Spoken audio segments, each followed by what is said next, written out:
Guys, welcome back to my YouTube channel অনন্য official blog. তো তোমরা সকলে কেমন আছো? আশা করি সকলে ভালো আছো, সুস্থ আছো। তো আজকে নিয়ে চলে এসেছি একটা ছোট্ট মিনি ব্লগ। তো সকালে উঠে চা ঠাকে এখন যাচ্ছি রান্নার দিকে। তো এখানে পেঁয়াজ কুচিয়ে রেখেছি, এদিকে টমেটো আর কাঁচা লঙ্কা রেডি করে রেখেছি। তো আজকে করবো ডিমের ঝোল আর তার সাথে করবো ভাত, একদম সিম্পল রান্না। তো এখানে দেখতেই পাচ্ছ ডিম আর সয়াবিন সিদ্ধ বসিয়ে দিয়েছি, অলরেডি প্রায় হয়ে এসছে, আর একটু হবে।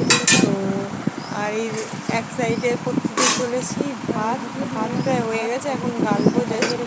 তো আজকে সকালটা ভীষণই মেঘলা আকাশ, প্রচুর বৃষ্টি হচ্ছে। কাদের কাদের ওখানে বৃষ্টি হচ্ছে অবশ্যই কমেন্ট করে জানো। আর এক গাদা ভিজা জামা কাপড় দমে, না কিছু শুকাচ্ছে না কিছু হচ্ছে। আর এদিকে দেখতেই পাচ্ছ এখন বিছনা তুলিনি, তো এখন চট করে বিছনাটা তুলে নিই। তো দেখতেই পাচ্ছ বিছনা তোলা হয়ে গেছে।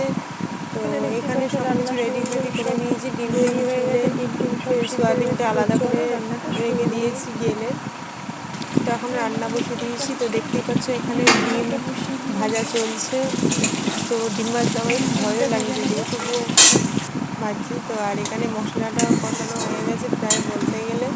এবার ডিমটা আর সয়াবিনটা ঝোলে দিয়ে নামিয়ে নেওয়ার পালা। এখানে দেখতেই পাচ্ছ এবার ডিমটা সয়াবিনটা ঝোলে দিয়ে দিয়েছি, দিয়ে ঘেটে ঘুটে এখন দিচ্ছি গরম মশলা। তো রান্না আমার এখানেই প্রায় ডান। আর একটা ডিম একটু ভেঙে গেছে, একটু খারাপ ছিল বলে। তো আজকের ভিডিওটা এতটুকু, ভালো লাগলে like, comment, share and subscribe.